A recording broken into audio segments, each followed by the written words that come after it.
Are you thinking about becoming a nomad or do you want to start traveling the world? Well, in this video, I'm going to share with you three things that you need to be careful of because these are the things that most people are not warning you about as they're traveling the world and showing you their adventures. Hey, Jason here. And if you've been watching the channel, you've been seeing me go through Joburg. I'm still uploading all the footage from the Rand show. Got everything loaded from the last three events I think I went to, three marketplaces. And so I'm glad I got that finally out for you. And most importantly, you've been seeing me talk about success, what it is and how to get it in the three areas of life that I focus on, which are happiness, health, and wealth. And so today I want to talk to you about just what are some of the things as being a nomad that most people don't talk about or realize that can become a little bit of a nuisance. Like, yes, it's fun traveling the world. It's really awesome living in different cultures and different countries. It's great learning and meeting new people. However, everything isn't just sunny and rainbows. Like if you can see in the background, it's kind of drew me today. And sometimes that's what the life of a nomad is. And so, if you and before we get into that, to show you how I'm successful in it, let me just define the definition of success. And this comes from Earl Nightingale. It means the progressive realization of a worthy idea. And for me, one of my worthy ideas is traveling the world and keep learning different cultures. Now, I've been in Joburg. I think this is my 8th month now, which is crazy that I've been here this long. However, it is almost time for me to leave. I have to leave in June. Well, my visa's up in May, but I'm going to renew it for another 3 months. So July, I am leaving. And by July, it's going to be in the heart of winter here. So I don't like winter. So I'm starting to look for places to go. Now, I know I am going to end up going to Botswana. However, I don't want to be there for 90 days. I made up my mind. I don't want to be there for 90 days. It's not like there's something wrong with Botswana. It's just I don't want to get too complacent. So one of the things I want to do is do there for 30 days, then see what other countries that I can either bus to, because I want to actually bus throughout the continent as much as I can. And the bad part is like there's not much information online about busing, how safe it is, what's the best ways to go. So I have to rely on local people. And so once I get to Botswana, I'm gonna check up with some locals and talk with people and see what's the best country that I can bus to next. Uh, and so that dives straight into the first thing that no one really talks to you about is usually once you become a nomad, like there's not much information on the internet. Most countries are not like the United States or like the UK. And what I mean by that is if you go to the US, you can pretty much find just about any business, any type of thing online because they don't rely on foot traffic anymore, meaning their business has evolved to where they go out and drive their traffic to them. They're not dependent on traffic to walk by them. And so, because most of the world is still on an outdated business model of getting into a place where there's a high volume of foot traffic, hopefully enough people will stop and look into your shop through curiosity. And the truth is, it don't really work well. It doesn't don't work that well at all.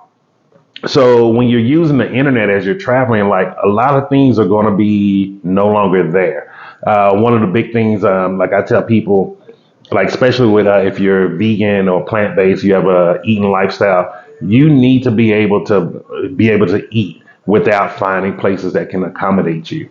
Because most of the time, even when I go on Happy Cow, a lot of these places that's supposed to be vegan, they're not there anymore.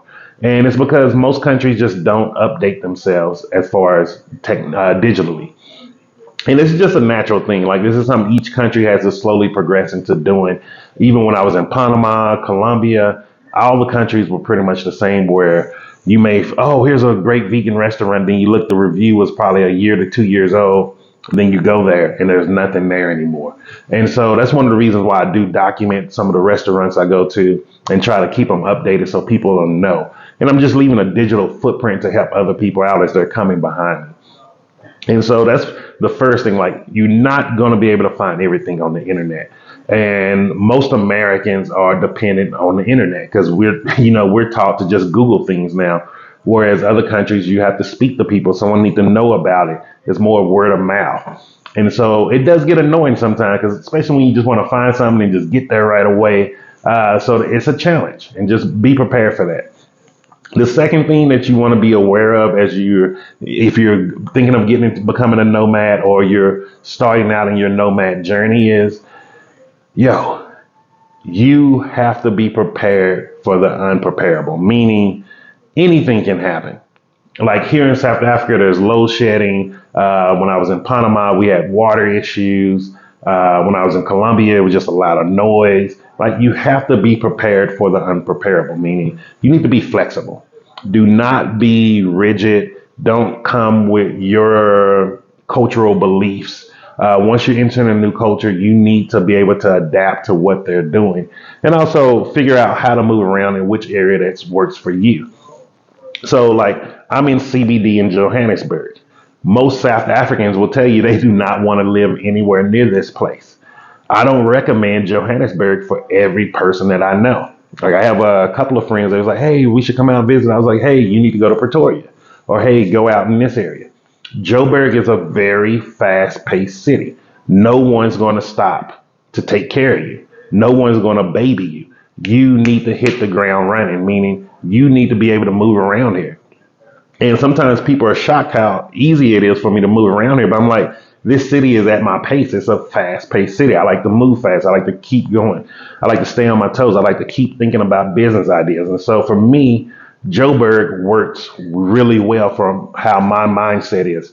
However, if you're in like a retirement mode, you're in a chill mode, you just want to relax and get there when you get there, this is not the place to be for you. And so you need to understand like you have to start realizing every country, every city, every place you go to is not going to accommodate you 100%. You have to be able to be flexible to adapt to that system that it's in. And I'm gonna be honest with you, like this is the one thing that hurts most people who want to become a nomad or an expat. I've seen plenty of people leave Colombia. I saw plenty of people leaving Panama. And it's because they couldn't adapt and get away from their own cultural beliefs.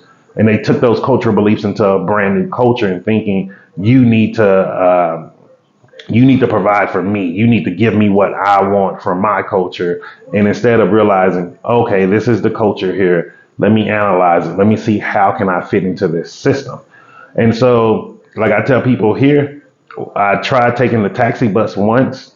I'll never do it again unless I'm with a local that I know. And the reason being is it was so much of a culture shock with transportation that I've never seen. And the way Johannesburg is set up, like transportation is expensive here. I'm just going to be honest with you. This is the most expensive place that I've been to with transportation costs. Like, even though I've been into places that were more expensive than here for living, the transportation was way cheaper here. And it's because of the way Joburg is laid out. The way they laid this city out, it was to make sure majority of the people couldn't come into the city. And so the way they did it, it makes everything very far. And everything is just really double or triple the price than what it needs to be. Like I can see, like looking out of this window where I'm looking right now, I can see the F&B Stadium in Soweto. If I want to take an Uber there, it will cost me probably about 200 rand, a little bit, maybe like $12 US.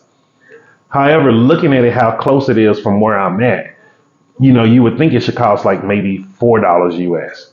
But because of the layout of the city, it's not just a straight shot getting there. You're going all the way around just to get there.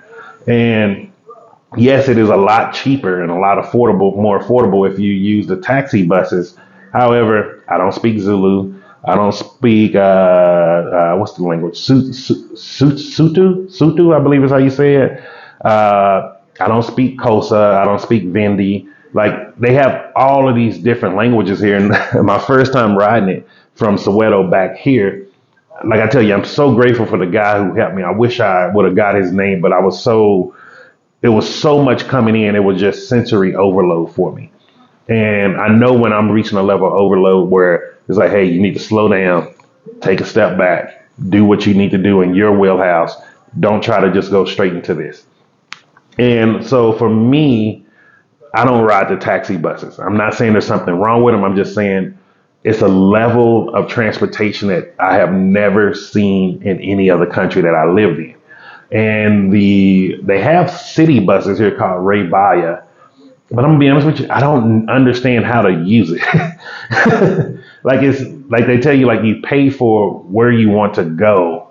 Like you don't just use a bus card or something. Like if someone in South Africa can explain it to me, please explain it in the comments. Because no one's been able to clearly explain it to me. And from what I've seen, if you use the metro or the public bus system here, you are just one of the people that use it. Most of the people use the taxi buses here or Uber or Bolt. And so you want to just be mindful of that. And then the third thing that most people don't prepare you for if you want to become a nomad or expat is have fun.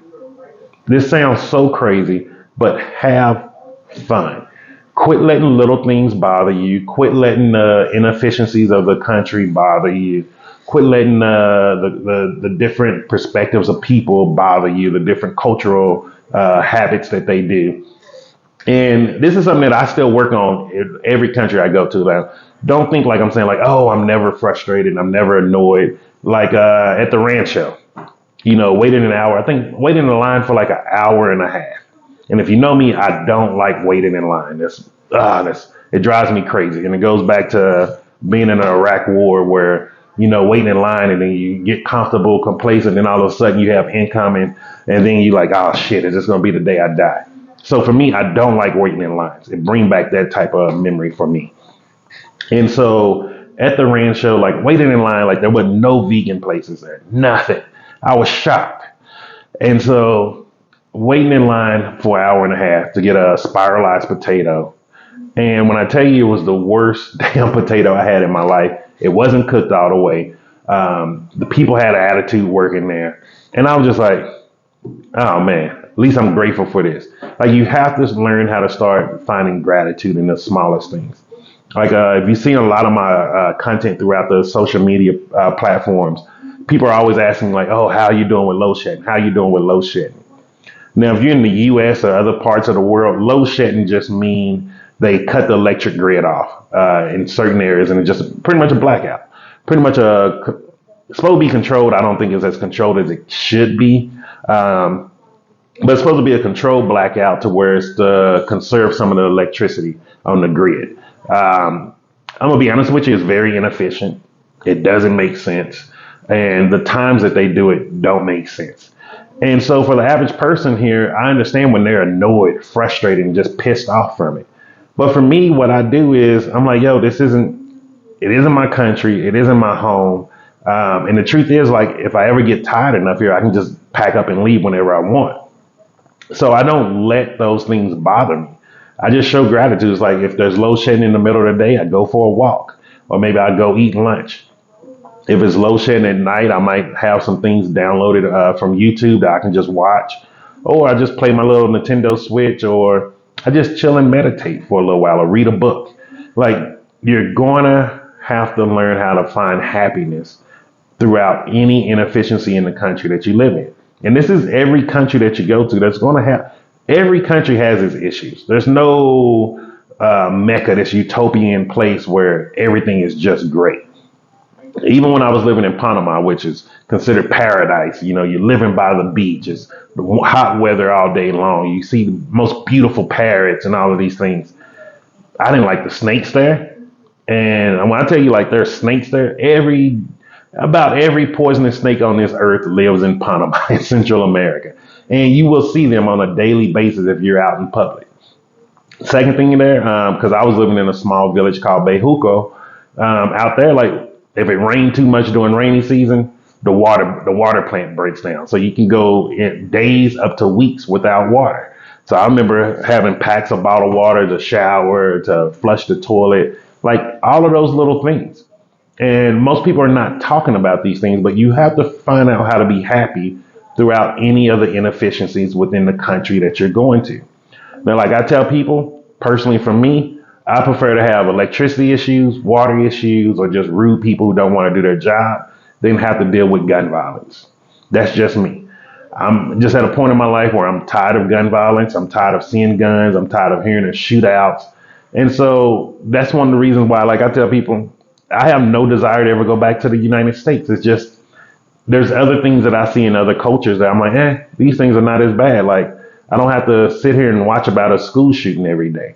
Like I don't have to sit here and worry like, oh, is this the day my best friend's kids or is something going to happen at their school?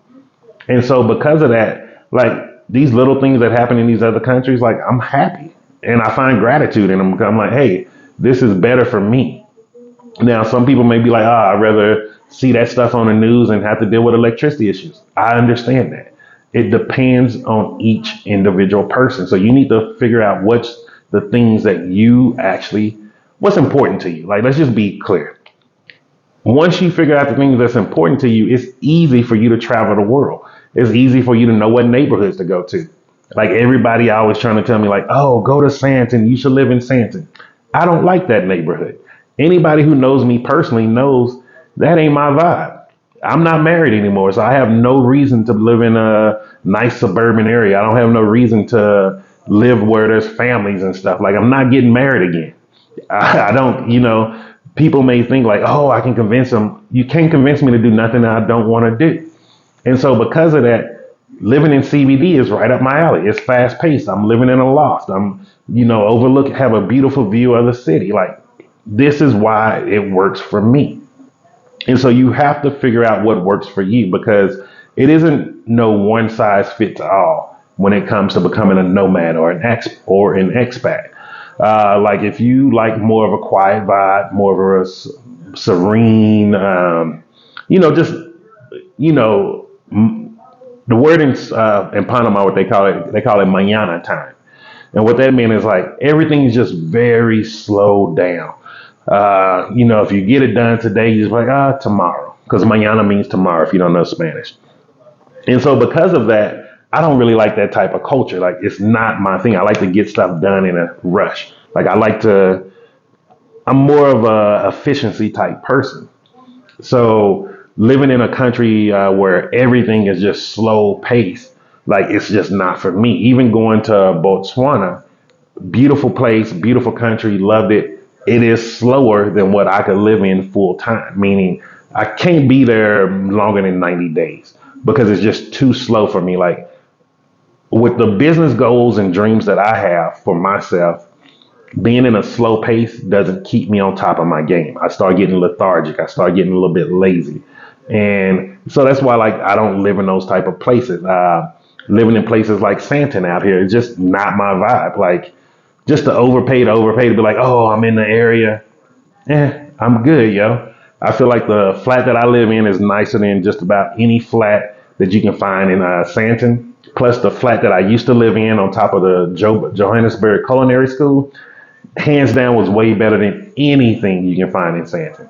When I tell you that flat was so freaking amazing, the only reason I left it was because it was just too cold. Like most people who, when they come and see the flats that I live in, they're like, oh, whoa, I didn't know this existed. Like there's more to living just in the places that people tell you. Like you have to start understanding who you are. So becoming a nomad or an expat, it's about you. You must become the most self-centered person in the world because it's about what do you want for your life. Don't let other people tell you, you should do this, you should do that, you should do this. You're not going to be happy. So if you truly want to find happiness living a nomadic life or living an expat life, you need to understand the things that you want. And you need to focus on just getting those things that you want. So like even now, like I'm planning on once July get here, I'm going to bust to Botswana, stay there for 30 days. Then I think I'm gonna either go up to what's that country? Zimbabwe. Go to Zimbabwe, then go to Tanzania. 'Cause I want to check out Dar es Salaam, but I don't want to fly. Even though most people are like, oh, you're American, you should fly. The bus is long. I don't want to do that because it doesn't bring me happiness just seeing this big landmass in the air. I can't see the animals. I can't see what the terrain look like. I can't see what the people look like. What does the lodging look like? What does the houses look like? What kind of restaurants are there? These are the things that bring me happiness. So for me, you're going to be seeing me bussing throughout most of Africa. And so that's just to share with you like three things if you're thinking about becoming a nomad or if you're thinking about becoming an expat. And this doesn't mean you have to be American. This applies to everyone. Even if you're someone in South Africa and you're thinking about going to America, what place do you want to go to? What are the things that you like? Like If you're someone who's more into family friendly type things, you don't want to go to a place that's considered a party area. Las Vegas may not be the place for you. If you're someone with, you have your addictions or your vices, certain parts of the U.S. is not going to be good for you to go to. So you have to set yourself up for success if you want to win in life. And remember, success is the progressive realization of a worthy idea. And there's nothing more progressively realizing the things that you actually want.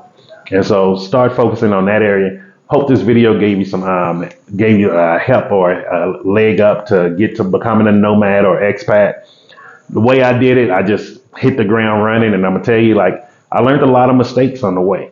I'm still learning from a lot of mistakes that I make. Like, it doesn't mean I'm not failing forward now. Even to this day, I'm still failing forward on a daily basis. And so, hope you got some value from this. Hit the like button. Share this content if you know someone that's thinking about traveling or want to start traveling. Also, subscribe to the channel if you want to be notified when I put a video up. I do videos every day. And most importantly, just remember this: I'm Jason, and success is simple once you know how.